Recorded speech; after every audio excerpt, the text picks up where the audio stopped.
Kalau tidak cukup isi di depan ya. Bismillah, alhamdulillah. Assalamualaikum warahmatullahi wabarakatuh. Alhamdulillahirabbil alamin wassalatu wassalamu ala nabiyil amin wa ala alihi wa sahbihi ajma'in wa man tabi'ahum bi ihsanin ila yaumiddin. Asyhadu an la ilaha illallah wahdahu la syarikalah la nidda lahu wa la mathila lah wa asyhadu anna Muhammadan abduhu wa rasuluh wa safiyuhu min khalqihi wa khaliluh. Amma ba'd. Hadirin hadirat, ikhwan dan akhwat, semoga Allah Subhanahu wa taala merahmati kita semua. Segala puji bagi Allah.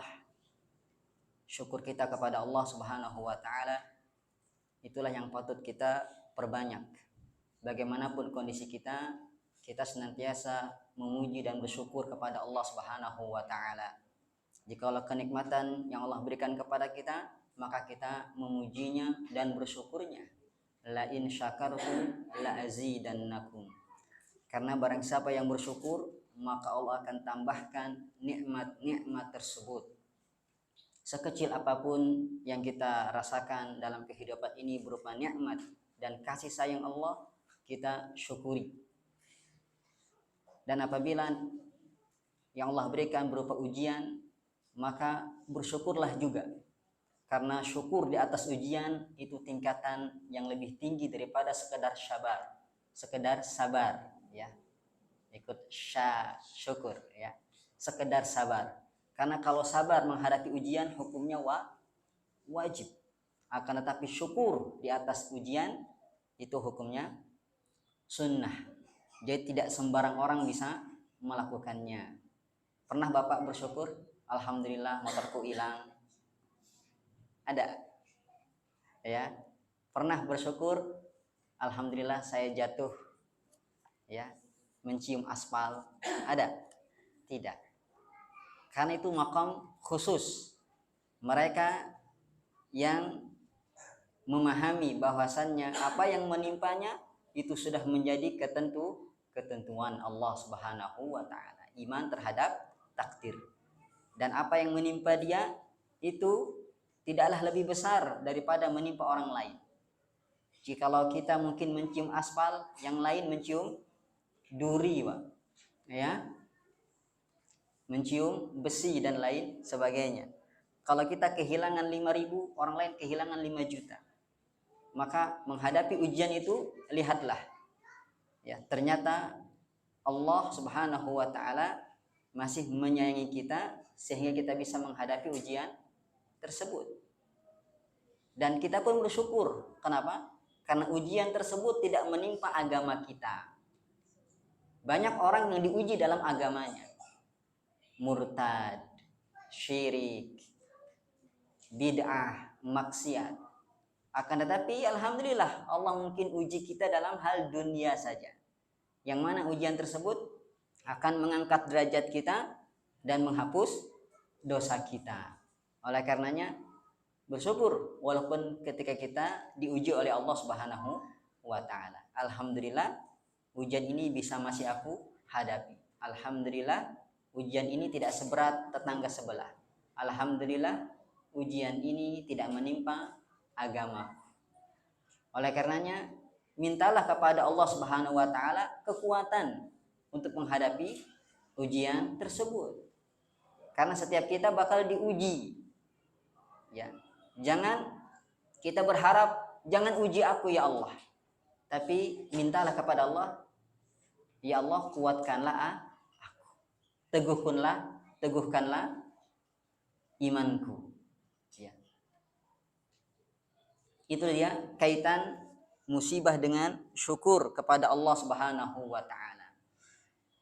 Kemudian salat bertangkai salam marilah kita haturkan, kita sanjungkan kepada Nabi kita, panutan kita, teladan kita Muhammad sallallahu alaihi wasallam. Sehingga dengan pengajarannya kita bisa mengenal agama ini dengan hanif, dengan baik. Tidak lupa kepada para sahabat dan keluarganya yang mengiringi beliau dalam perjuangan dakwah ini, menegakkan kalimat la ilaha illallah. Sehingga Islam bisa sampai ke negeri kita tercinta, Republik Indonesia. Semoga Allah senantiasa menjaga negeri ini dari kerusakan, dari musibah. Amin ya rabbal alamin. Alhamdulillah, kita akan lanjutkan kajian kita insyaallah setelah kita membahas pada pertemuan yang berlalu-lalu, ya, karena sempat vakum di bulan Ramadan, dan sekarang kita akan melanjutkan, ya, masih di pasal yang sama, yaitu hak-hak tentang hak-hak kekerabatan dan rahim, hubungan nasab, saudara kita, ya, kerabat kita, bagaimana hak mereka atas kita. Dan kita pada pertemuan yang lalu sudah membahas tentang hak orang tua, dan sekarang kita akan membahas hak anak. Beliau mengatakan wa amma hukukul walad, dan adapun hak-hak anak. Disebutkan hak anak karena anak mereka merupakan apa? Keturunan kita, nasab kita, memiliki hubungan darah dengan kita. Makanya dibahas dalam pasal ini. Dan hak anak ini jangan sampai kita sia-siakan. Kenapa? Karena Allah Subhanahu wa taala memberikan anak kepada kita, ya, untuk apa? Untuk kita tunaikan amanah tersebut. Karena anak adalah amanah. Innallaha ya'murukum an tu'adul amanat ila ahliha. Anak merupakan amanah dari Allah Subhanahu wa taala. Sehingga kewajiban kita terhadap amanah apa? Menjaganya dengan baik, menunaikannya dengan baik. Jangan menyia-nyiakan amanah yang Allah berikan kepada kita. Dan anak juga adalah anugerah. Udah 2A ini, Pak. Amanah, anugerah. Banyak orang tidak memiliki anak, tapi Allah memilih kita untuk memiliki anak. Ini anugerah bukan? Anugerah. Karena anak adalah investasi masa tua kita dan masa wafat kita. Ketika masa tua, kita akan kembali kepada wahnan ala wahnin, lemah di atas kelemahan. Terkadang kekuatan sudah tidak sekuat masa muda dulu. Kemudian penglihatan sudah kabur, pendengaran sudah tidak jelas, rambut pun beruban, kulit berkerut, gigi rontok, pikiran pikun. Masihkah mampu kita untuk bekerja, mencari nafkah, mencari makan, memenuhi hajat kita? Kadang berjalan saja terseok-seok, butuh sandaran. Maka anak adalah investasi di masa tua kita. Ia akan menjaga kita sebagaimana kita menjaga dia ketika kecil. Dia akan menyayangi kita sebagaimana kita menyayangi dia ketika kecil. Dia akan menafkahi kita sebagaimana kita menafkahi mereka ketika kecil. Makanya beruntung bagi orang tua yang sadar ini. Ya, kalau kita punya modal, Pak, 10 juta. Bapak dikasihkan kelola 10 juta ini, kembangkan. Kalau berhasil itu untukmu semua. Bagaimana, Pak? Bersemangat nggak mengelolanya dengan baik? Bersemangat. Kenapa? Karena dia bilang, kalau berhasil itu semua untukmu. Walillahil matsalul a'la, Allah berikan cuma-cuma anak tersebut. Ya, modal mahar memang, ya kan? Modal beranikan diri datang ke calon mertua. Oleh karenanya kita seharusnya menjaganya dengan baik, ya, anugerah tersebut, mendidiknya dengan baik. Jangan sampai bukannya malah anugerah, malah anak bikin gerah, bikin susah, bikin resah. Ya, bukannya kita istirahat, malah kita lelah. Pak, anak bapak mencuri di penjara, pusing. Ya, mumpung anak kita masih kecil, anak kita masih bisa kita arahkan, ya mari perhatikan ya anak tersebut sebagai apa Pak? 2A, amanah dan anugerah. Ya, sadari ini dulu, kita harus sadar. Ya, kalau nggak sadar gimana mau actionnya, mau berbuatnya. Kita harus pahami anak itu apa. Ya, bukan hanya hasil hubungan biologis, bukan sekedar itu. Anak adalah amanah dari Allah yang akan dimintai pertanggungjawaban. Ya, akan dimintai pertanggungjawaban. Apa kata Nabi kita Muhammad SAW? Kullukum ra'in wa kullukum mas'ulun an ra'iyyatihi wa rajulun ra'in ala ahli baitihi wa huwa mas'ulun anhum wa imra'atun ra'iyatun fi baitihi wa aula fi baitiha wa auladiha. Dan laki-laki adalah pemimpin atas keluarganya. Keluarga ini siapa Pak? Istri dan anak. Akan dimintai pertanggungjawaban atas 2 orang. Ya, istri dan anak. Oh enggak Ustaz, istri 2. Iya 3 orang Pak. Ya. Apalagi 4. Harus siap. Jangan hanya mikir enak di akhirat enak, jangan sampai. Ya, harus siap. Ini resiko, bukan hanya masalah apa? Enak. Akan diminta pertanggungjawaban. Gimana kalau anaknya sampai 5, 10, 12? Ya. Siap-siap kita untuk menyiapkan jawabannya. Dan perempuan, ibu-ibu sekalian yang di belakang, akan ditanya juga. Apa kata Nabi? Dan perempuan pemimpin di rumah suaminya. Ya, dia manajer Pak. Jadi Bapak nggak perlu pusing-pusing. Mah, kenapa lemari taruh di pojok itu mah? Gak usah, udah serahkan ke dia. Ya, mah kenapa ini mejanya taruh di sini? Kenapa lemari taruh di sini? Kenapa rak piringnya di sini? Udah biarin. Ya, nanti pecah piringnya. Wanita yang di rumah bikin dia betah, terserah dia. Ya, asal jangan kayak kapal pecah nanti. Kalau kapal pecah baru. Tapi kalau rapi, bersih, terserah dia. Mau bagaimana mengatur rumah. Bapak tahu beres. Ya, nggak usah komen. Kita buat ya, my home is my paradise. Gitu betul ya. Rumahku adalah surgaku. Biarkan dia nyaman. Serahkan dia otak-atik rumah tersebut. Bapak kan taunya keluar nanti kan udah tahu-tahu ngantuk tepar, ya kan? Seperti itu. Biarkan istri kita berkreasi, biarkan dia nyaman di rumahnya. Ya nggak usah banyak dikomenin tentang tata ruang, ya. Kalau tata boga gimana? Ya saling memahami, ya kan? Kalau keasinan dikit, ya jangan terlalu banyak keasinan apa segala macam.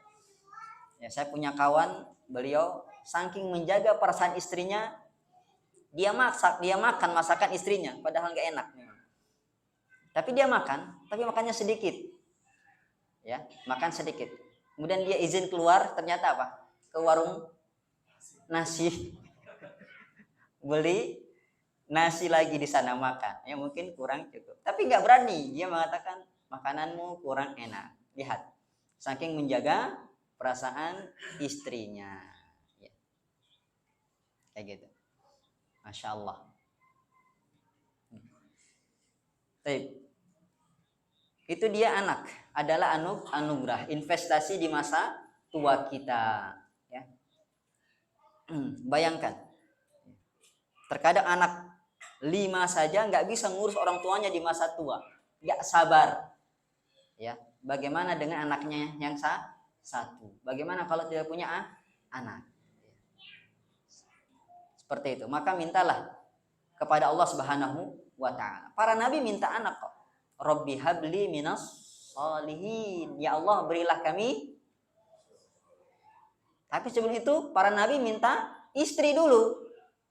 Ya. Rabbi la tadharni farda. Ya Allah, jangan jadikan aku jomblo, sendirian. Ya.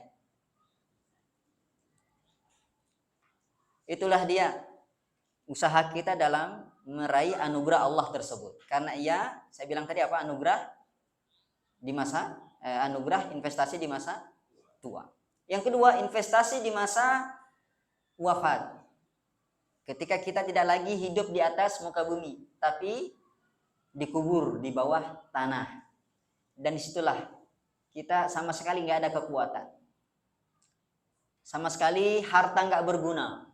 Mungkin ketika kita tua, kita punya ya income pasif, pemasukan ya bisnis yang tidak perlu kita turun tangan.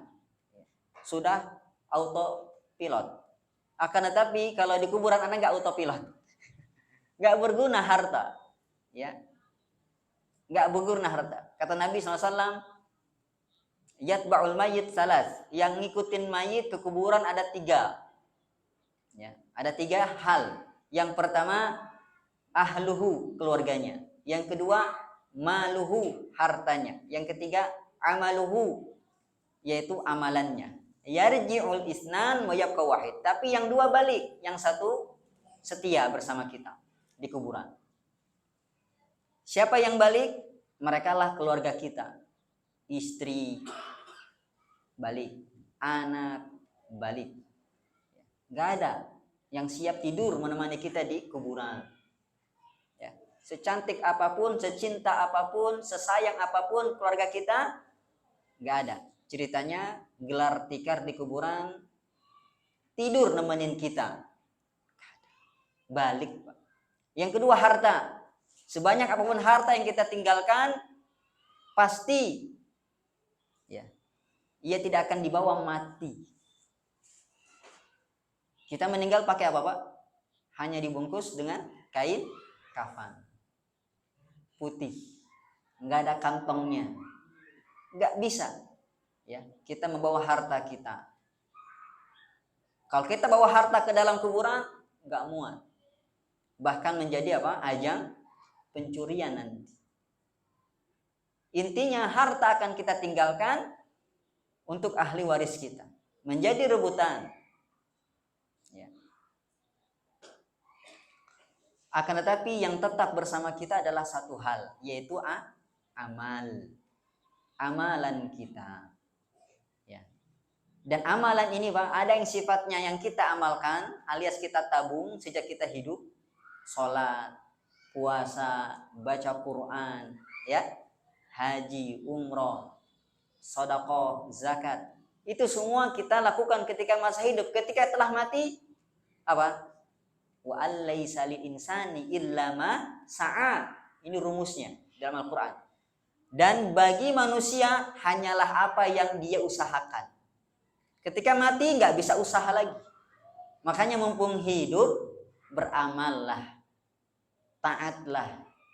Jangan nabung maksiat, jangan nabung dosa, tapi nabung pahala. Ya, mikir. Makanya kata Nabi, sholli sholatal muwaddi'. Sholatlah engkau seperti sholat orang yang mau mati. Itu rumusnya. Kalau kita diberikan mati, diberitahu besok kau mati, pasti kita beramal banyak, konsisten, khusyuk, sebaik mungkin. Ya, kayak gitu. Itu kaidah agar kita apa? Bisa beramal dengan maksimal. Ya, ingat besok kita mungkin mati, nggak ada umur lagi. Ketika ada panggilan azan, Allahu Akbar, ingat, mungkin setelah azan nggak ada lagi umur. Ketika datang Ramadan, kita puasa, mungkin setelah Ramadan ini kita nggak ada umur. Ya, seperti itu. Ketika kita punya harta sedekah, mungkin setelah ini kita nggak ada umur, nggak bisa bawa harta ini, kita titipkan kepada Allah. Ma indakum yanfad wa ma indallahi baq. Kata Allah, apa yang engkau titipkan kepada Allah itu tetap, enggak hilang. Dan apa yang engkau simpan itu pasti lenyap. Tidak dibawa mati. Mumpung kita di dunia beramal. Akan tetapi di sana ada amalan yang sifatnya apa, Pak? Continue, mengalir terus walaupun kita sudah wafat. Yang Rasul kabarkan dalam hadisnya, idza mata ibnu adam in qata'a amaluhu illa min salat. Apabila anak Adam mati maka terputus semua amalnya kecuali dari 3 keran, dari 3 pipa, 3 sumber. Yang pertama apa? Shadaqatun jariyah, sedekah jariyah. Ya, bersedekahlah ya, supaya sedekah tersebut mengalir pahalanya kepada kita ya. Apalagi wakaf, Masya Allah. Kemudian yang kedua, ilmun yuntafa'u bihi, ilmu yang bermanfaat. Maka belajar, lalu ajar. Jangan belajar makin kurang ajar. Ya. Enggak wajar kayak gitu. Harusnya semakin berilmu semakin baik. Ya. Kayak gitu. Jangan malah semakin ngaji semakin jijik. Akhlak kita kayak gitu. Seharusnya semakin mengaji semakin rahmah, semakin lembut. Jangan semakin pedas ya. Kita di sini apa, Pak? Ngaji, bukan ngeliwat ya. Di sini ngaji bukan makan sambal. Ya, semakin ngaji semakin baik. Jadi ilmu yang bermanfaat bukan ilmu yang disimpan, disebarkan, diajarkan ya. Minimal ke anak, istri, orang tua, tetangga, teman, karib kerabat, ajarkan. Jangan di situ ilmu yang bermanfaat bagi orang lain, ya. Kemudian yang ketiga, waladun saleh yad'u lahu. Ya. Anak soleh yang mendoakan orang tuanya. Tuh, aset bukan? Investasi bukan? Investasi setelah kita wafat. Anak soleh, ya. Plus mendoakan. Ini disifati anak soleh yang mendoakan. Padahal anak soleh kalau dia pun beramal soleh, pahalanya pasti ngalir kepada kita. Tapi kenapa ada kata yang mendoakan orang tuanya? Kenapa, Pak? Ada yang punya pendapat? Kenapa? Perasaan pernah saya sampaikan ini. Kenapa ada tambahan mendoakannya? Padahal anak soleh itu kalau beramal ya otomatis kita mendapatkan pahala. Apa kata Nabi dalilnya? Al-waladu min kasbil walid. Anak itu hasil usaha orang tuanya. Dan Allah mengatakan wa allaisa lil insani illa ma sa'a. Dan bagi manusia tidak lain tidak bukan hanyalah apa yang dia usahakan. Berarti anak ini kan hasil usaha dia. Berarti kalau anaknya beramal soleh, taat, ibadah, beramal baik, pahalanya otomatis, Pak. Nggak perlu pakai nawaitu. Nggak perlu hadiah-hadiahan. Otomatis, Pak. Anak bapak sholat, ya, apa? Otomatis bapak dapat pahalanya. Tapi kenapa doa kok disebutkan di sini? Apa harus pakai hadiah biar keluar ilmunya ya? Saya bawa hadiah. Saya tunggu minum dulu saya. Jangan buka di Google ya.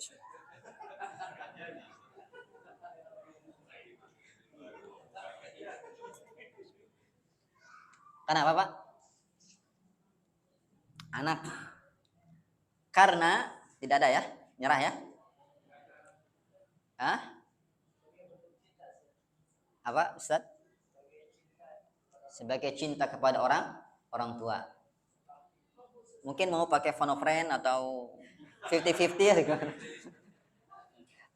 Asking audience. Kurang pas. Kenapa? Apa di belakang? Jangan pakai masker ngomongnya, Pak. Jadi berkumur-kumur jadi. Iya, kenapa dikhususkan? Itu pertanyaannya. Kenapa enggak? Dan anak soleh yang beribadah kepada Allah. Atau anak soleh yang bersedekah. Atau anak soleh yang umrah badal.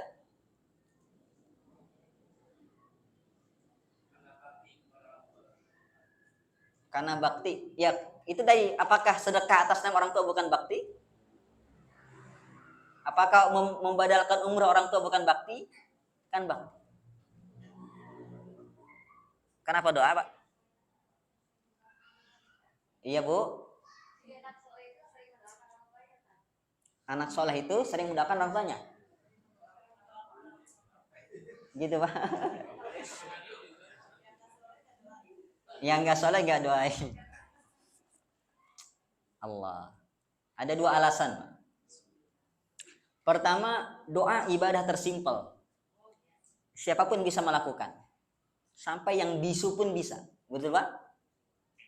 Ya. Innallaha alimun bidzati sudur. Allah Maha mengetahui apa isi hati.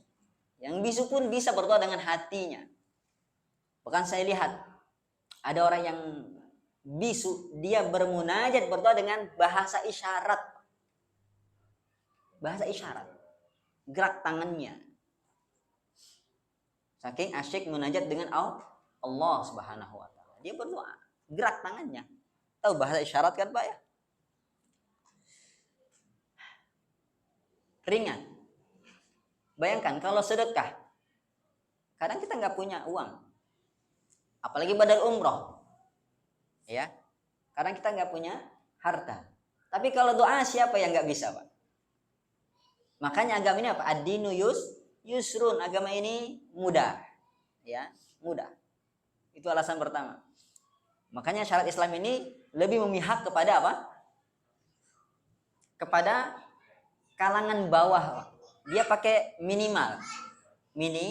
Minimal. Minimalnya orang kalau pakai doa ya mampu. Siapa yang nggak mampu berdoa? Kayak gitu. Alasan kedua, karena doa adalah amalan yang paling dibutuhkan oleh mayit. Apalagi ya, ada hadis Nabi Shallallahu Alaihi Wasallam, ada orang tua yang terheran, kenapa derajatku tinggi kali di surga ini? Kenapa? Derajatku tinggi di surga, padahal amalanku biasa. Apa kata Allah dalam hadis itu? Bistighfari waladikuma. Itu karena anakmu yang minta ampun kepadaku, yang memintakan ampun untuk kalian kepadaku. Tuh, doa bukan? Doa. Ya. Makanya Nabi SAW ketika menguburkan mayit, apa kata Rasulullah? Is'alu li akhikum at-tasbih. Ya. Mintalah keteguhan untuk saudara kalian yang udah dikubur ini. Fa innahul an yus'al. Sekarang dia ditanya. Ini apa? Amalan apa, Pak? Doa. Betul? Salat jenazah. Lihat. Di dalam bacaan-bacanya itu apa, Pak? Doa. Betul? Ya. Kemudian Nabi berziarah, isinya apa, Pak? Doa. Jadi mayit itu memang yang paling dibutuhkan apa? Doa, Pak. Ya. Jadi jangan sampai terluput dari kita untuk mendoakan orang tua kita yang sudah wafat. Ya, mudah-mudahan orang tua kita diangkat derajatnya gara-gara apa? Istighfarnya kita. Rabbighfirli wali walidayya warhamhuma kama rabbayani shaghira. Ya. Jangan dibaca ketika orang tua hanya hidup. Orang tua setelah wafat pun baca terus doa ini. Ya Allah, ampunilah dia, ampunilah dia. Ya. Jadi doa sangat penting bagi mayit, ya, dan bagi kita yang hidup tentunya juga penting. Itu dia investasi akhirat, ya, sangat penting bagi kita. Nah, jikalau anak kita tidak kita didik dengan baik, bayangkan, bukannya malah jadi investasi setelah wafat, malah menjadi apa? bukan ngirim pahala, ngirim dosa. Ya, kenapa? Karena kita nggak mau didik. Berbeda kalau kita sudah berusaha mendidiknya, mengarahkannya, membimbingnya, mengingatnya, tapi tetap aja, ya, tetap aja nggak mau berubah. Maka apakah orang tua kena juga kiriman dosa itu? Tidak. Tapi kalau kita nggak mau tahu tentang saya pun jadi kaget nak ya. Tapi kalau kita nggak mau tahu tentang pendidikan anak kita, siap-siap. Bukan transferan pahala, malah transferan dosa. Makanya, ya tetap ingetin Pak. Tapi anak saya sudah menikah semua Ustadz, walaupun ingetin, ya masih anak bapak kan itu, masih ingatkan. Ya kalau dia perempuan ingatkan, nak taati suamimu. Ya ingatkan dia untuk taat kepada Allah dan suaminya. Ya kalau dia laki-laki, nak ingat anak istrimu, ya jaga sholatmu, ya, seperti itu. Jangan ya nanyain masalah dunia saja. Tanya, nak sudah sholat belum? Ya jangan, nak udah gajian belum? Allahu Akbar. Itu tanyakan. Ya pernah nggak kita nanyakan itu? Mudah-mudahan ya setiap kita pernah menanyakannya. Ya. Sekedar menanyakan itu kan mengingatkan Pak. Menanyakan, mengingatkan. Kayak orang nanya hutang, ya kan? Nanya, kapan dibayar? Kan gitu, ngingetin namanya kan? Ngingetin. Seperti itu. Itu dia anak, amanah dan anugerah dari Allah Subhanahu wa taala. AA. Kemudian muallif mengatakan wa amma huququl walad.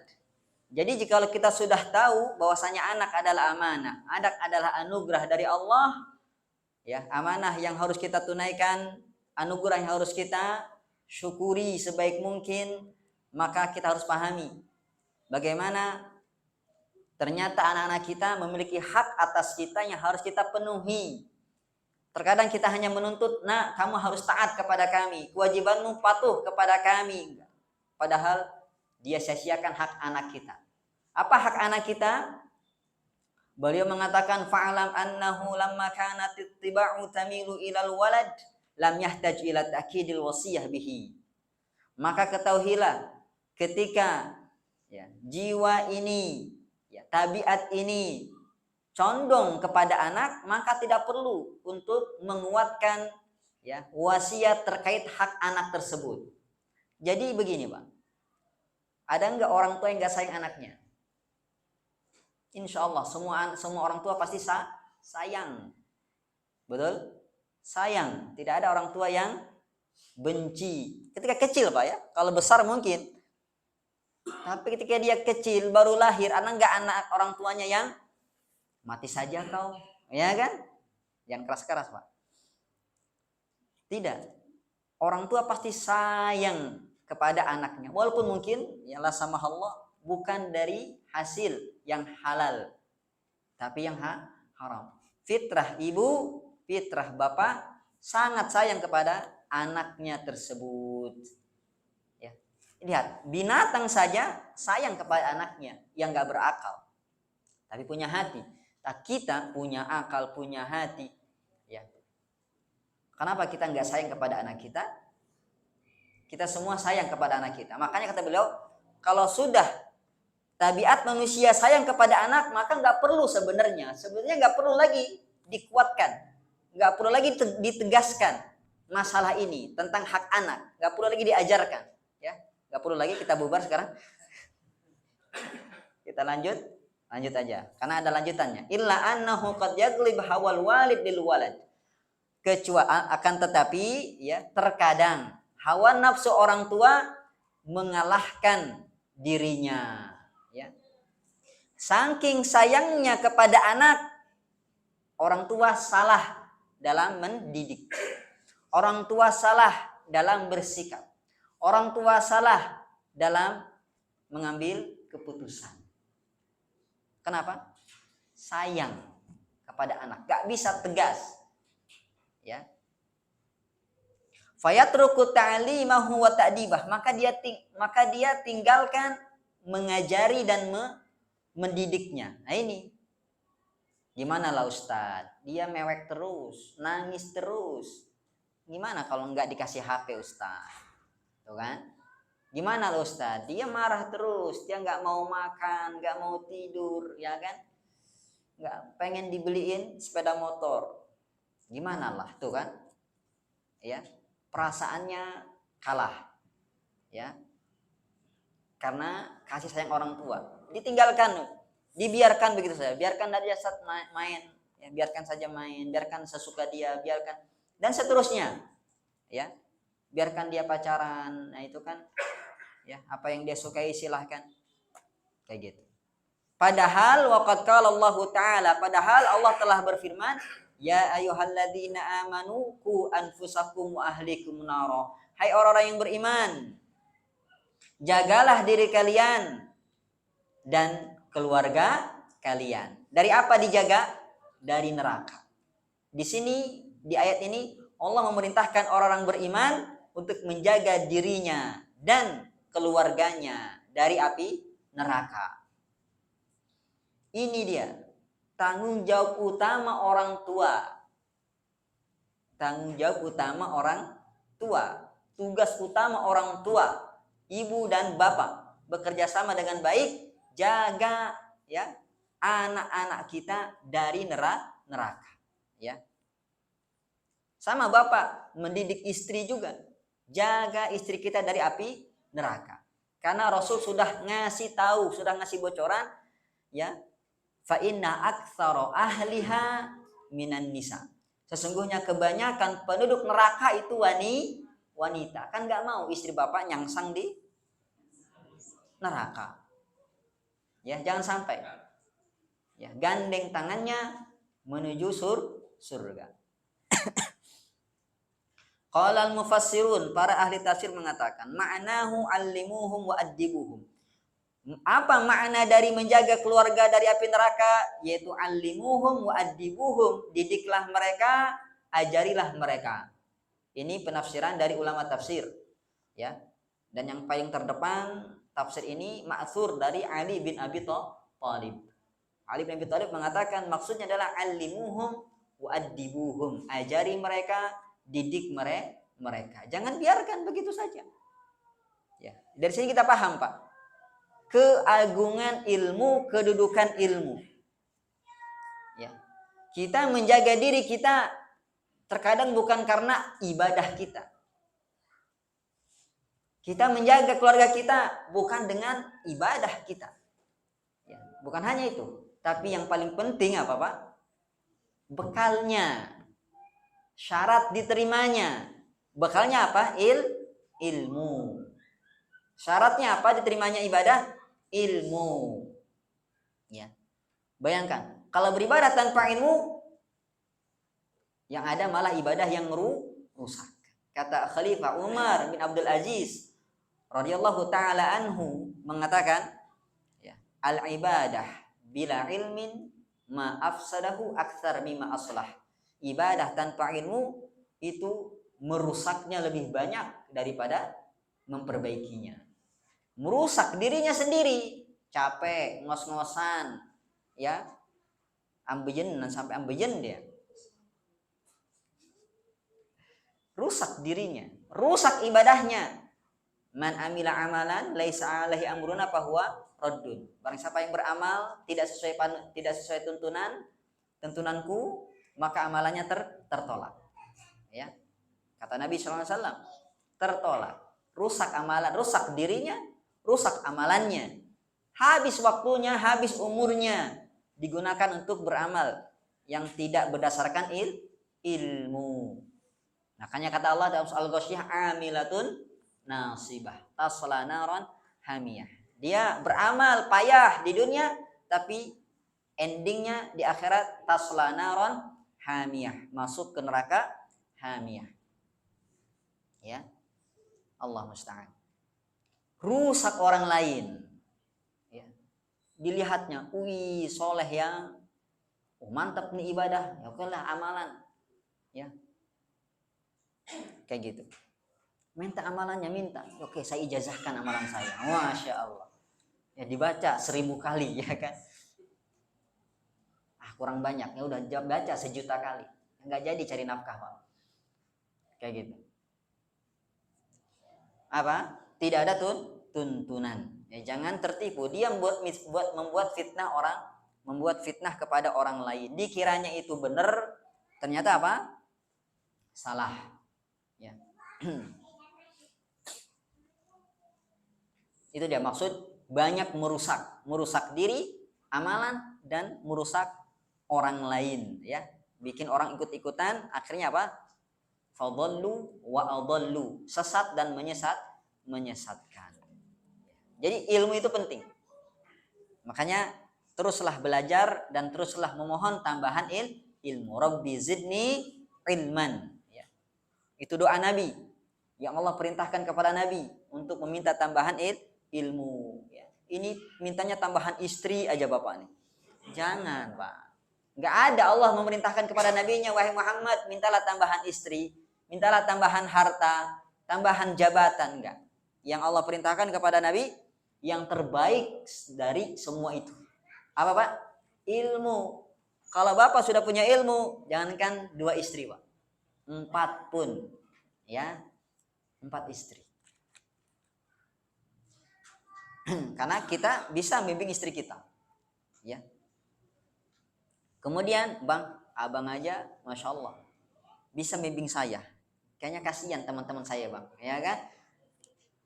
Ya, ibu tertawa. Istri siapa Pak? Kayaknya ada sinyal Pak ya. Kemudian, ya, yang kedua, dengan ilmu tersebut kita beribadah kepada Allah Subhanahu wa Ta'ala. Jadi penting.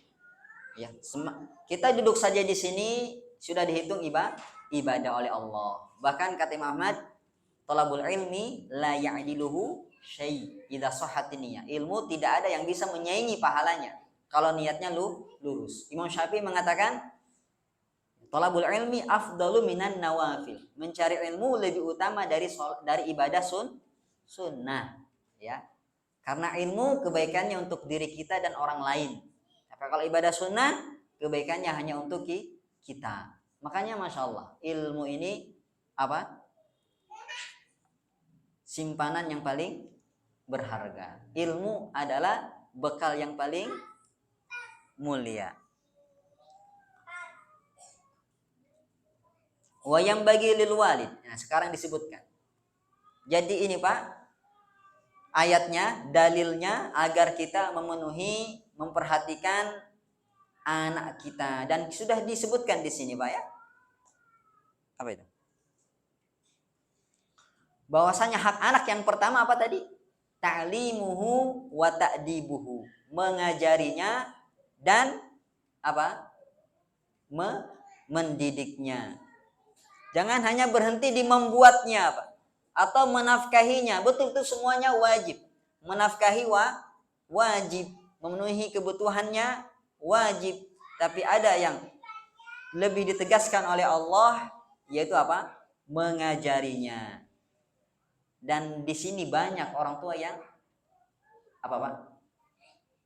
Ya, rosib, yang gagal. Ya. Enggak mumtaz murtafi'. Ya. Yang enggak gagal. Makanya butuh apa Pak? Butuh cara. Dan alhamdulillah Islam agama yang komplit, mengajarkan kepada kita bagaimana cara mendidik anak. Cara mendidik anak. Dan para ulama banyak sudah memberikan kepada kita panduan bagaimana mendidik anak.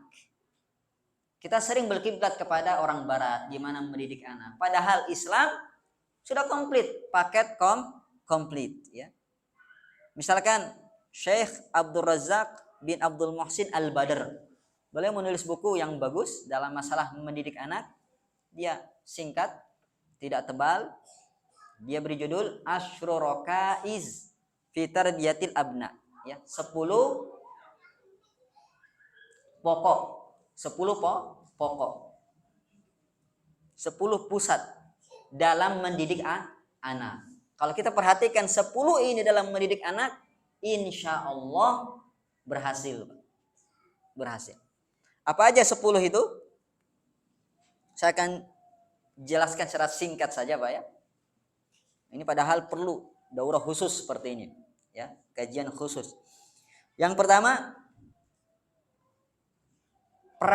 menjadi orang tua.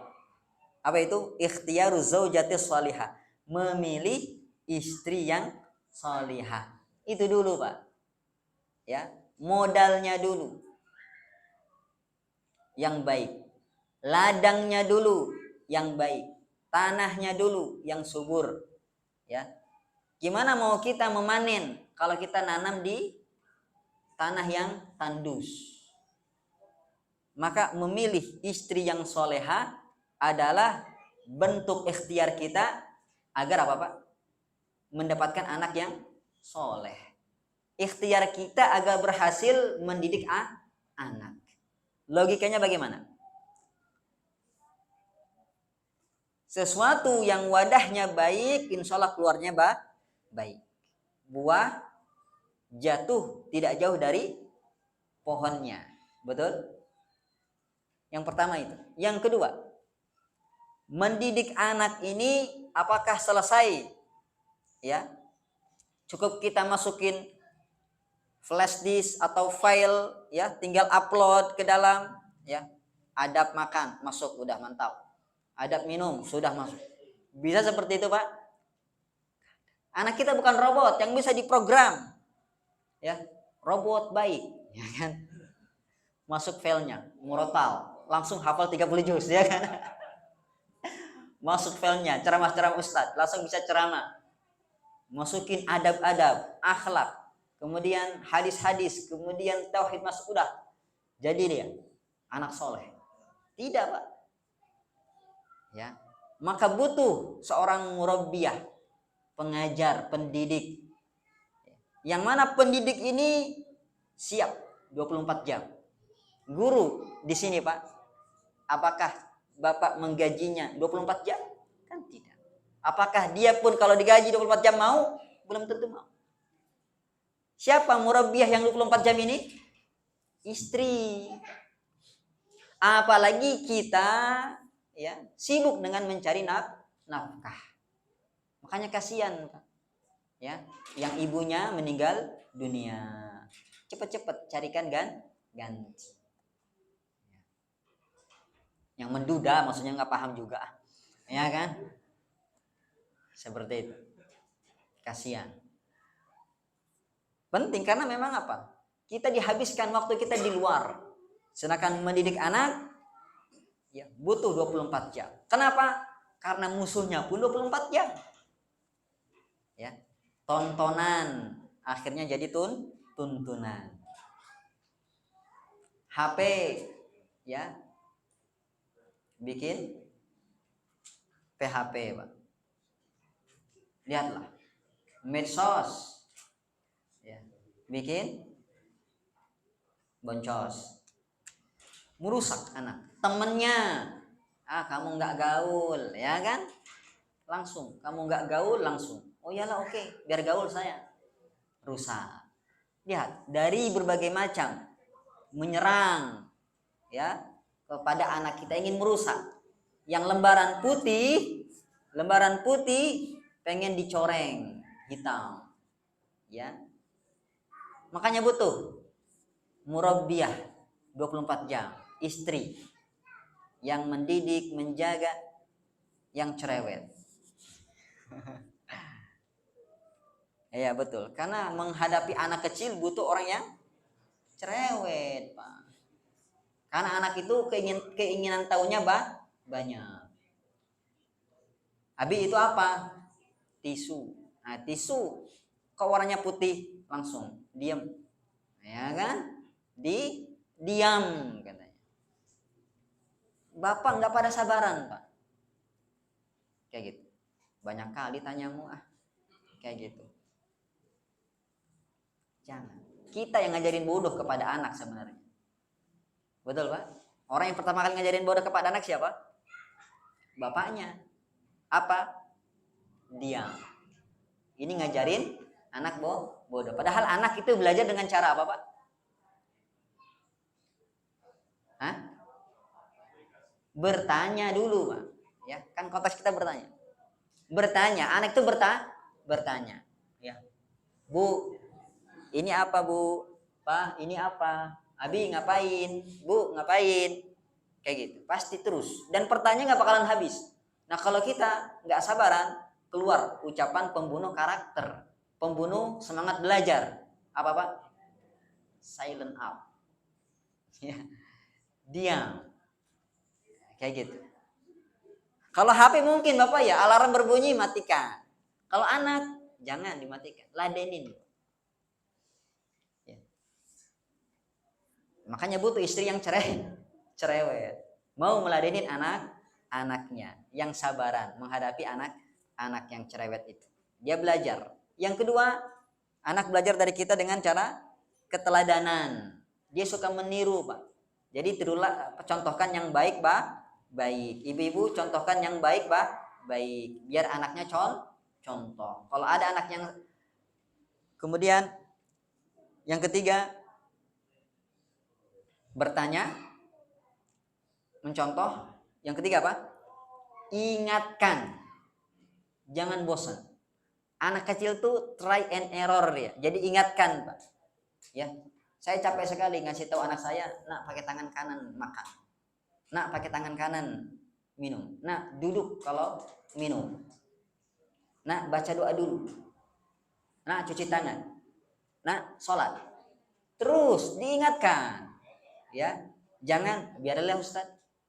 Ya, ntar juga tahu. Jangan, Pak. Biasakan. Sehingga kenapa? Kalau kita biasakan, akhirnya apa? Jadi pembawaan. Dia bakal risih, minum nih risih kayak gini. Risih, saya pun udah risih nih. Kayak gitu. Risih. Bahkan hebatnya, saya dengar ketika kita ingatkan dia makan pakai tangan kanan, minum, dia pun ngingetin kawannya. Kan keren tuh Pak. Keren nggak? Ya, mantap. Anak kecil sudah bisa ya. Hayah amar ma'ruf nahi mungkar, ya kan? Komisi amar ma'ruf nahi mungkar. Bisa dia menyalurkan ilmunya kepada temannya langsung pembawaan. Seperti itu. Jadi pilihlah istri yang soleh ya. Karena itu perintah Nabi, kata Rasulullah SAW, fadfar bidzatid din. Ini alasan ketiga. Fadfar bidzatid din. Karena Rasulullah yang nyuruh. Beruntunglah bagi kalian yang memilih calon istri karena agamanya. Ya, karena agamanya. Dalam hadis lain Rasulullah SAW katakan, man razaqahullahu imra'atan salihatan faqad a'anahu ala syatri dinihi falyattaqillah fi syatril baqi. Barang siapa yang Allah berikan rezeki istri yang salihah, maka sungguh ia telah menolong separuh agamanya, dan sisanya dia bertakwalah di separuh sisanya yang lain. Begitu Pak ya. Jadi sayangi diri kita Pak. Kalau kita punya istri salihah, insya Allah separuh agama kita ringan bawaannya Pak. Ya, karena banyak sekali suami melenceng dari agama gara-gara apa Pak? Istri. Kenceng kali Bu. Ya. Bahasa lisannya istri. Bahasa hatinya beruntung kau punya aku, ya kan? Rajin ngaji. Membantu kita Pak, sangat-sangat membantu kita, ya. Yang nggak sadar ini berarti belum nikah dia. Belum tahu. Betul Pak? Syahwat. Terjaga enggak dari syahwat ya, hawa nafsu yang menyuruh kepada Bapak kemaksiatan. Inna nafsa la'ammaratun bisu. Musuh manusia ini syahwat. Sesungguhnya hawa nafsu menyuruh kepada kemungkaran. Bayangkan ya, betapa banyak dosa-dosa lahir dari syahwat. Zina, Dari mana? Syahwat. Kalau punya istri, alhamdulillah. Ya, tersalurkan. Menolong enggak? Menolong separuh agama kita. Kayak gitu. Puasa, Pak. Bayangin, Bapak kayak kebo tidurnya misalkan. Alhamdulillah istri kita, Bang bangun. Ya, Bang bangun. Bangun. Seperti itu. Enggak bangun juga. Siram, percik, cuk cuk cuk. Bang, bangun. Enggak bangun juga. Ya. Enggak, sadis sekali, Pak. Bisikin, Abang kalau bangun boleh nikah lagi. Ya kan? Pasti bangun insyaallah. Bangun insyaallah. Ya. Penting. Kalau yang jomblo pakai alarm. Bukan Bang bangun. Titot titot titot. Pas bangun pelanga-pelongo. Enggak ada siapa-siapa. Ya. Terus bukan nyari apa, Pak? Bukan nyari piring, tapi nyari warung makan. Tutup, udah. Ya. Iya, pakai air sahurnya. Seperti membantu sekali, betul Pak? Separuh agama kita. Ya, bersyukur bagi mereka yang punya istri solihah. Dan yang belum punya mudah-mudahan segera memilikinya. Ya, makanya istri soleh itu aset, Pak. Aset. Kata Nabi yang mengatakan, bukan saya. Ya. Salah satun ya, apa? Qalbun syakir, hati yang bersyukur. Walisanun dzakir, dan lisan yang suka berzikir. Wam zaujatun sholihatun, dan istri yang soleh. Ya. Khairu ma yaknizul mar'u. Ya. 3 hal ini apa tadi, Pak? Qalbun syakir, hati yang bersyukur. Walisanun dzakir, lisan yang suka berzikir. Wa imra'atun salihah, istri yang salihah. Apa kata Nabi? 3 hal ini adalah simpanan aset manusia yang paling berharga, yang paling baik. Makanya penting. Banyak laki-laki rusak karena istri yang enggak solihah. Ya, banyak laki-laki yang enggak bahagia karena istri yang tidak solihah. Ya, naudzubillah, na'udzubillah. Penting. Kemudian yang kedua, ghorsul aqidah wal iman, tanamkan tauhid dan keimanan. Kenapa? Karena tauhid adalah pondasi. Dari kecil tanamkan keimanan kepada anak kita, kenalkan dia kepada Rabbnya. Nah, apakah alam ini jadi dengan tiba-tiba? Ya. Setiap yang ada, lihat. Yang kita lihat ini gunung, siapa yang menciptakan? Tanya. Siapa, Bi? Allah. Siapa Allah? Tuhan kita. Kenalkan dia ya kepada Allah Subhanahu wa ta'ala. Tanamkan ya tauhid rububiyahnya. Tanamkan tauhid uluhiyahnya. Ya. Kenalkan nama dan sifat Allah Subhanahu wa ta'ala. Karena kalau sudah pondasi bagus, insya Allah mudah kita membangun. Betul, Pak? Bayangkan kalau pondasi rumah jelek, apakah bakal berdiri tegak? Tiang-tiang, tembok, pintu, atap. Ya. Makanya kenapa mental ucapan kita? Karena nggak ada tauhid yang kita tanamkan dahulu. Modalnya nggak ada, pondasinya nggak ada. Kayak gitu. Nggak ada. Walaupun ada, nggak bertahan. Nah, ayo sholat. Loh, kenapa Abi sholat? Ya, karena Abi sholat. Tanamkan dia tauhid. Nah, ayo sholat. Kenapa sholat? Allah yang merintahkan. Kalau tanamkannya tauhid seperti ini, insya Allah awet.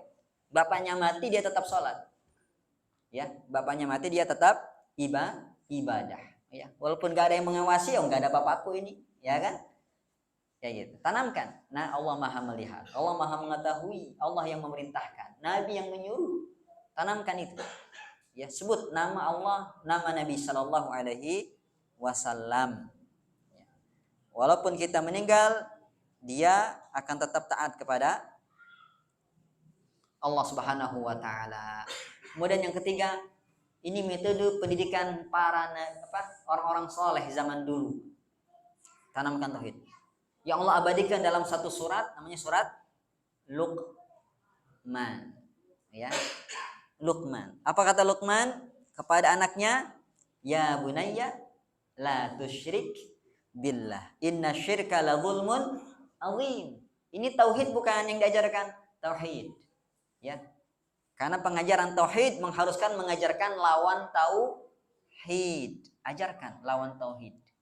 Masya Allah. Masya Allah. Ya. Dan enak ngajari tauhid kepada anak, Pak. Kenapa, Pak? Kenapa enak ngajari tauhid kepada anak? Hah? Masih suci. Masih fitrah, Pak. Masih suci. Ma min mauludin illa yuladu ala fitrah. Anak itu dilahirkan dalam keadaan fitrah. Kata para ulama, maksud dari fitrah ini adalah Islam. Apa Islam? Tunduk, patuh ya pada Allah Subhanahu wa taala. Sabar, Pak. Sabar. Intinya sabar, Pak. Ya. Terkadang kita Pak enggak sabar ngajarin anak ini. Ya, ngajarin kok geblek amat ini anakku. Ya enggak, jangan kayak gitu. Kok bodoh kayaknya ini anakku. Jangan. Sabar. Doakan terus, doakan terus. Dia sedang berproses, Pak. Ya. Alhamdulillah saya punya anak masalahnya. Jadi saya tahu tuh perkembangan. Dulu Masya Allah bikin mumet, bikin kesel. Tapi kesini kok makin ada efek baiknya. Ya, ada seorang dokter. Ini kita gak bicara tauhid dulu, kita bicara bahasa. Ada seorang dokter di Yordan. Ya, bahasa sehari bahasa Amiyah.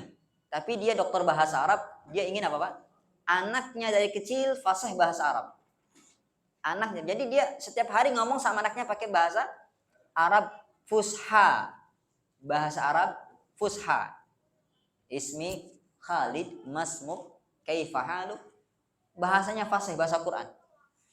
Orang Arab yang sering kita pelajari, Pak, ya. Bukan bahasa pasaran. Masya Allah. Sehari-hari diajak bicara nggak ada respon. Sampai hampir dia putus asa, Pak. Ya, kayaknya nggak mempan ini uji cobaku. Dia pengen uji coba ini keadaan. Udahlah, nggak usah lagi. Pas dia keluar lisan suara dari suara anaknya. Ya abati, ila aina tadhhab. Wahai bapakku. Ini ya abati ini kan ngeri. Bahasa Quran. Ya abatif alma tu'mar. Ucapan siapa, Pak? Ismail kepada bapaknya Ibrahim. Ya abatif alma tu'mar. Hai bapakku, lakukanlah perintah Allah untuk menyembelih. Ya abati, pakai bahasa Quran. Ya abatif alma tu'mar, ya. Ya abati ilaina tadhhab. Kemana kau? Kaget bapaknya. Mulai, ya. Ternyata ada apa, Pak? Ada respon. Itulah pendidikan, Pak, berproses dia ada istilahnya fase menyerap, memahami, baru menunjukkan respon. Ya, jangan langsung vonis, bodoh ini. Jangan. Nah, ketika dia sudah mulai nangkap, barulah kita makin giat, ya, makin semangat. Jangan malah makin kendor. Kita kalau sudah seperti itu kadang makin kendor, enggak. Ya, kayak dosis, Pak. Apakah ya kita di awal mula langsung dosisnya tinggi kan? Enggak, sedikit nanti dosisnya tinggi. Taib. Itu dia wasiat Luqman kepada anak-anaknya yang diabadikan dalam Al-Quran. Jadi tanamkan keimanan dahulu dan ketauhidan. Kemudian yang ketiga, fondasi atau pusat perhatian kita dalam pendidikan anak, pokok ketiga adalah kasratud doa. Memperbanyak doa. Jangan hanya doa, kata beliau, perbanyak doa, ya. Dan doa ini yang termasuk yang paling penting. Yang paling penting. Kenapa, Pak? Satu, karena taufik semata datang dari Allah. Itu anak kita siapa yang nyiptain? Allah. Hatinya siapa yang miliki? Allah. Ya. maka mintalah kepada Allah. Ya Allah, didik dia untukku ya Allah. Didik dia untukku. Ya. Yang kedua, karena doa orang tua mustajab untuk anaknya. Ini hubungan yang sangat apa, Pak? Erat.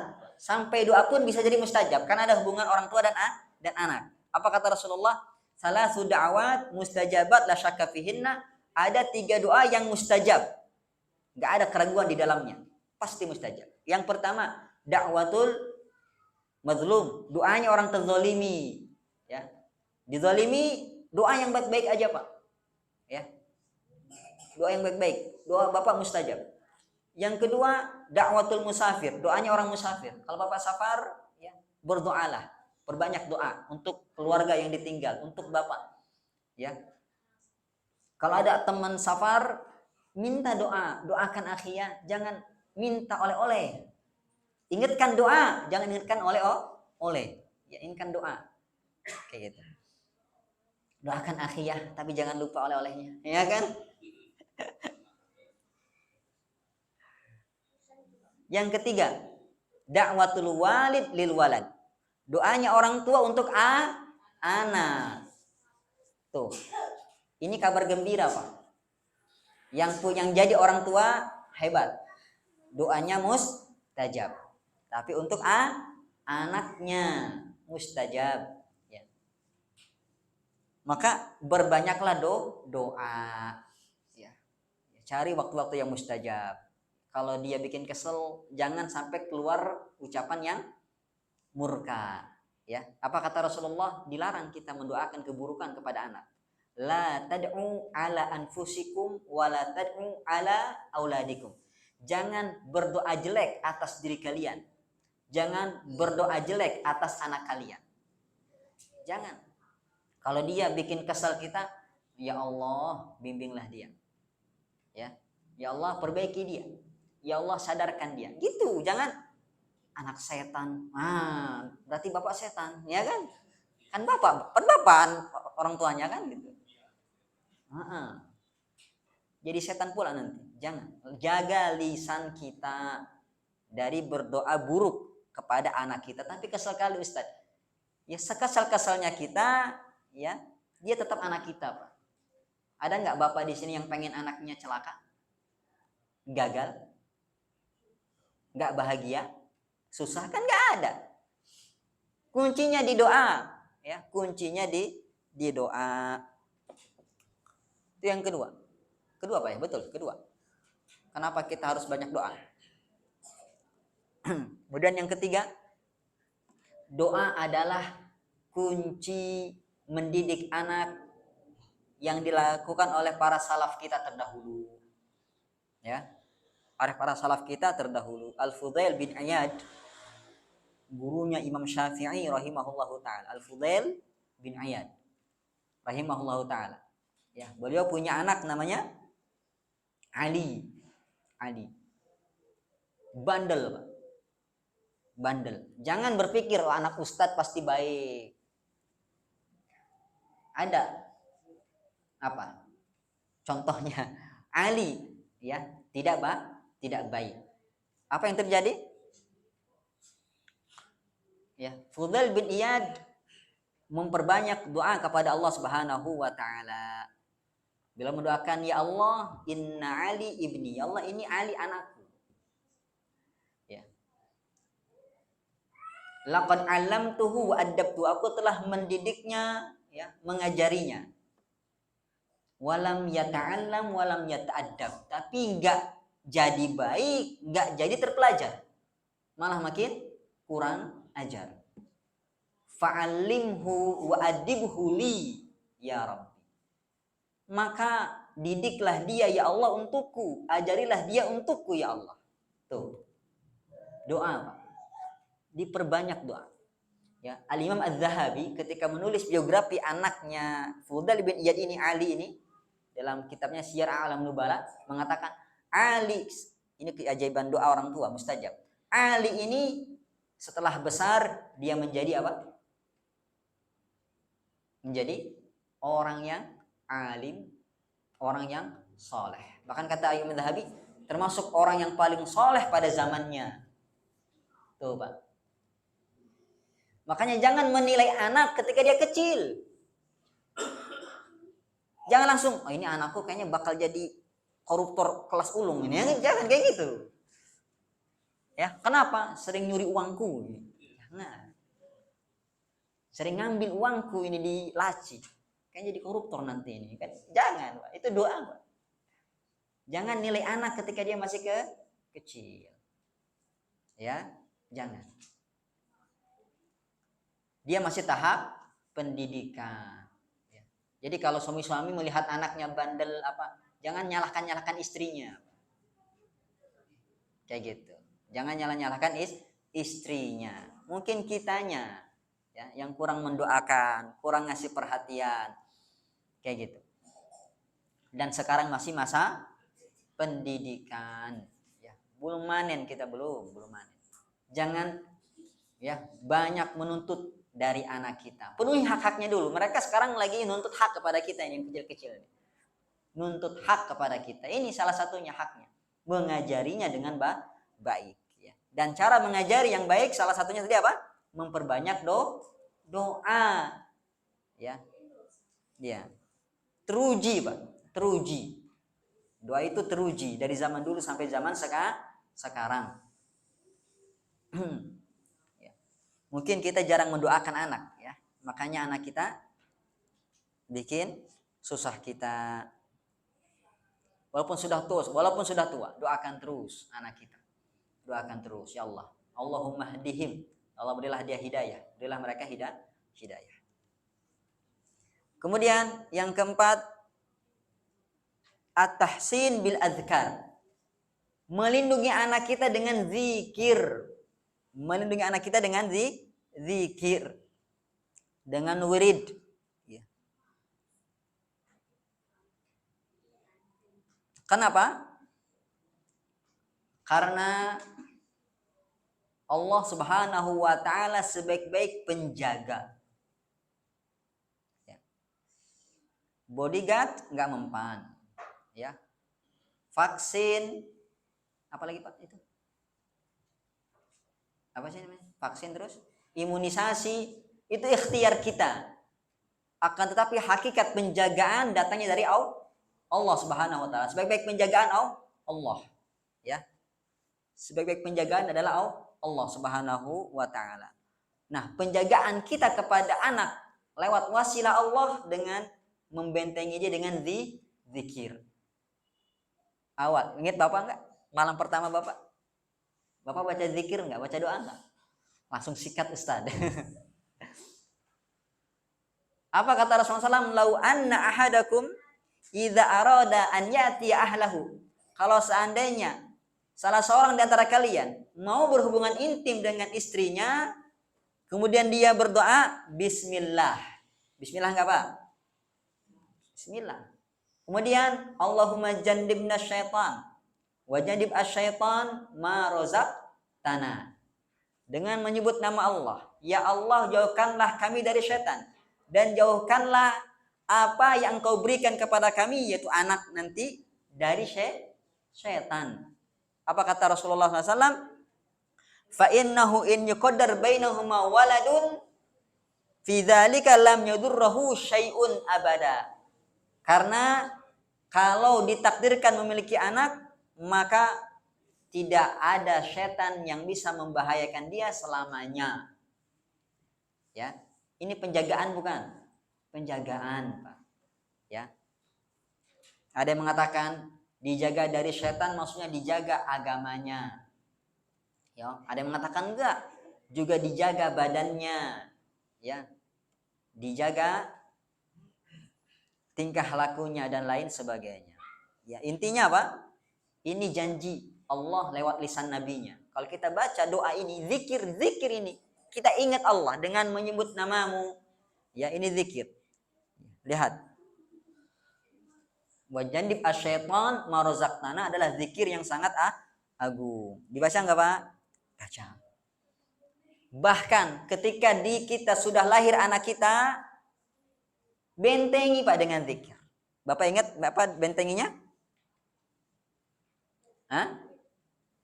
Apa Pak? Bapak bentengi nggak sih Pak? Pakai benteng gaib nggak Pak? Kalau anak kita nih yang udah lahir, bentengi. Ya, rentan kena ain, rentan kena penyakit ain. Ya, bentengi dia. Rasulullah SAW membentengi Hasan dan Husain lewat doanya. Allah apa? U'idzukuma bikalimatillahi tammah min syarri ma min kulli syaitanin wa hammah wa min kulli ainin lammah. Saya ulangi. U'idzukuma, ini kan u'idzukuma itu aku melindungkan kalian berdua Hasan Husain. Kalau bapak anaknya satu, u'idzuka. Kalau perempuan, u'idzuki. Ya, kalau anak laki-laki, u'idzuka. Perempuan, u'idzuki. Ya. U'idzuka bi kalimatillahi tammah min kulli syaitanin wa hammah wa min kulli ainin lammah. 3. Kita melindungi anak kita 3. Ya Allah, jagalah anakku ini dari 3 hal. Min kulli syaitanin, dari setiap syaitan. Wa hammah, dari setiap penyakit. Wa min kulli ainin lammah, dan dari pandangan yang tercela, yaitu ain. 3. Baca itu doa tersebut ya. Dibacakan karena dia lagi nggak mampu untuk membentengi dirinya, kita bentengi dia dengan lisan kita, ruqyah, membentengi. Bacakan itu ya. Nggak hafal Ustad, ya udah bacakan qul a'udzu birabbil falaq, qul a'udzu birabbin nas. Bacakan kepada anak kita 2 surat itu kalau nggak hafal doa tadi. Ketika dia sudah bisa kita ajari, sudah beranjak besar, ajarkan dia zikir pagi petang. Ya, seperti itu pendidikan anak ya. Penting mengajarkan anak kita zikir. Ya. Kenapa? Karena Allah sebaik-baik penjaga. Kita tidak mampu menjaga anak dengan maksimal, Allah lah sebaik-baik penjaga kita. Ya. Allah menjaga dia dari mara bahaya, dari musibah, dari kejelekan, dari kemaksiatan. Ajarkan dia zikir kepada Allah Subhanahu wa taala. Karena kata Allah, ana ma'hu idza dzakarani. Aku bersama dia selama dia mengingatku. Masya Allah. Baik.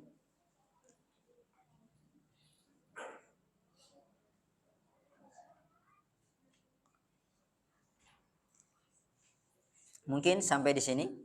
Insya Allah kita akan lanjutkan ya pokok yang kelima sampai pokok yang ke-10 di pertemuan yang akan datang. Mudah-mudahan Allah Subhanahu wa taala memberkahi ilmu kita, memberkahi waktu kita, memberkahi anak istri kita. Amin ya rabbal alamin. Yang 4 ini diamalkan Pak ya. Ada yang ingat 4 tadi apa Pak?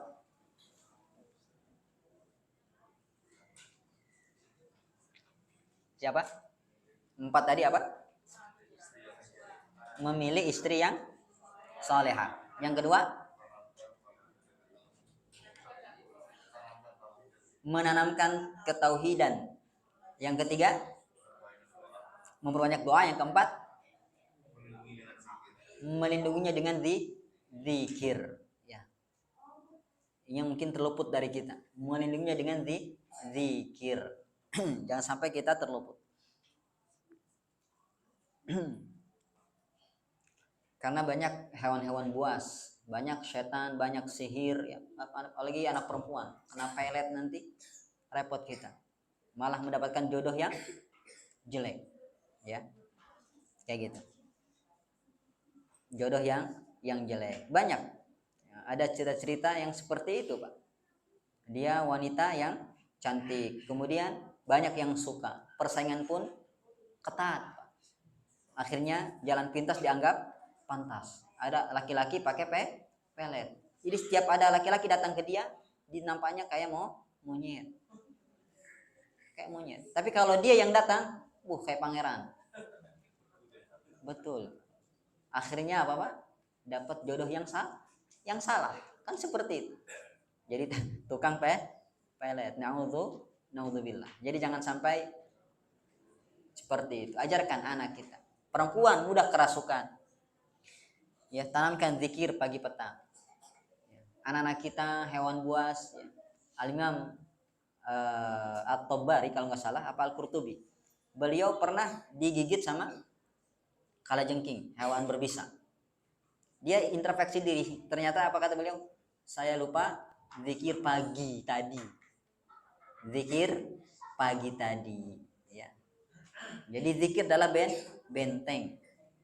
Kalau masih kecil kita zikirkan dia, kita bacakan doa tadi, u'idzuka bikalimatillahi tammah min kulli syaitanin wa hammah wa min kulli ainin lammah. Ya, kalau bapaknya nggak bisa, ibunya bisa. Sebelum anaknya berangkat ke sekolah, nak sini. Ya, ibu bacakan dulu doa. Ibu bacakan dulu zikir. Lihat, ini pengajaran, Pak. Jadi anak pun suka zikir. Ya, seperti itu. Ini bapaknya nggak bisa, ibunya nggak bisa. Terlalu. Kayak gitu. Kalau nggak bisa juga baca tadi 2 surat.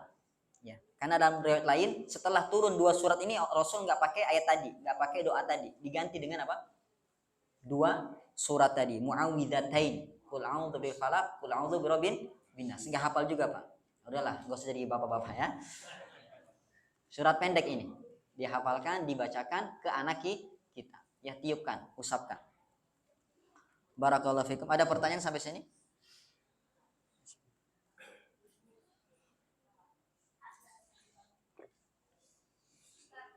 Ya. Ya. Kalau dia takut sama ibunya, ibunya jangan galak-galak ya. Iya. Iya. Iya. Iya. Iya. Iya, betul.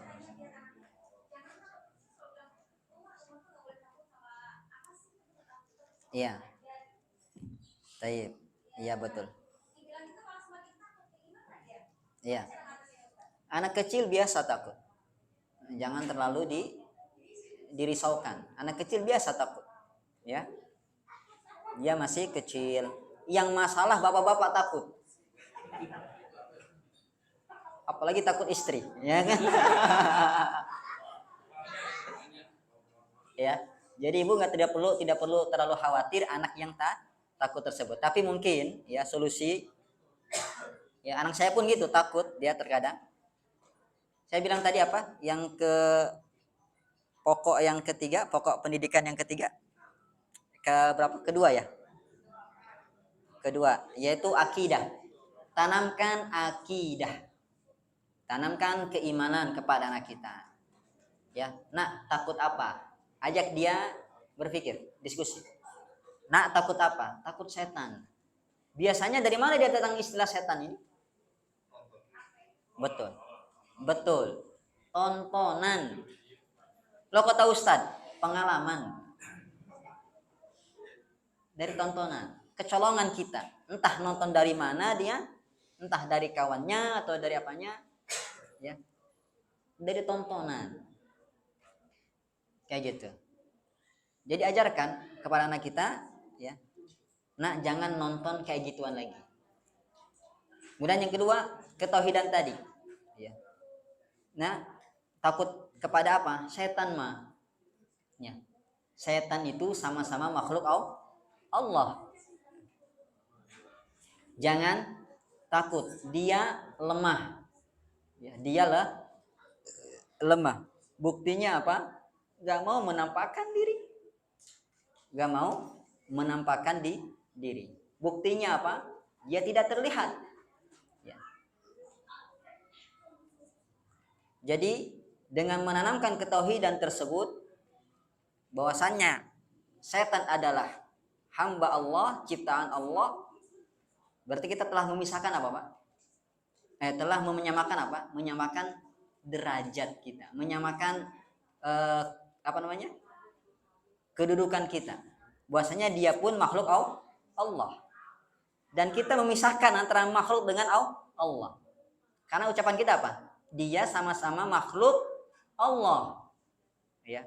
Kalau kita ya takut sama setan, ya, Masa kita takut sama Allah dan sama setan?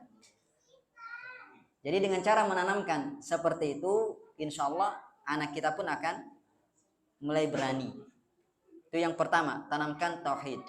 Yang kedua, jangan ditakut-takutin. Ini biasanya bapak-bapak. Biasanya bapak dimatiin lampu lari. Awas setan. Sekali lagi bapak yang merusak kadang. Ya. Jadi bapaknya jangan ngajarin dia takut, ajarin dia berani. Ya. Jangan ditakut-takutin. Yang ketiga, kali-kali ajak dia untuk berjalan di tempat yang gelap. Pak, kok dimatiin? Iya. Kenapa? Kita mau tidur. Bapak kalau tidur dihidupkan dimatiin. Bapak kalau tidur dimatiin. Lampunya dimatiin dihidupin. Matikan, Pak. Ajarkan dia. Karena biasanya apa? Anak kita takut kalau gelap. Betul? Kemudian yang keempat, didik dia mandiri. Caranya, nah, tolong ambilkan gelas di dapur. Ajarkan dia. Dimatiin enggak dimatiin. Gimana mau lihat jalan? Ya. Artinya apa? Ajarkan dia sendiri. Karena anak tuh takut ketika kapan, Pak? Sendiri. Jadi jangan kemana-mana digendong. Jangan kemana-mana ditemenin. Ya. Kalau masih wilayah komplek atau rumah, coba kita awasi dari jauh. Kasih dia tugas. Nah, buang sampah ini ke belakang. Ya. Kayak gitu. Jadi memang penanaman dan pembiasaan itu penting untuk memberanikan anak kita dari hal-hal yang dia takutkan. Dan sekali lagi, anak kecil takut itu biasa. Kita pun masih takut kan? Bapak nampak pocong, nampak kuntilanak, lari nggak, Pak? Ya. Tercela nggak? Tercela nggak? Manusiawi. Nggak tercela itu. Nggak tercela. Ya. Kayak gitu. Karena memang serem, Pak. Memang menakutkan. Seperti itu. Tapi insyaallah ta'ala dengan tadi beberapa langkah, insyaallah anak kita akan tumbuh berani. Ya. Jadi mungkin sampai sini. Jazakumullahu khairan. Semoga Allah Subhanahu wa taala memberikan kepada kita taufik untuk mendidik anak kita. Amin ya rabbal alamin. Allahumma alimna ma yanfa'una wanfa'na bima 'allamtana. Rabbana zidna ilman warzuqna fahman. Ya muallima Daud alimna, ya mufahhima Sulaiman fahimna. Subhanakallahumma bihamdik asyhadu an la ilaha illa anta astaghfiruka wa atubu ilaik. Assalamualaikum warahmatullahi wabarakatuh.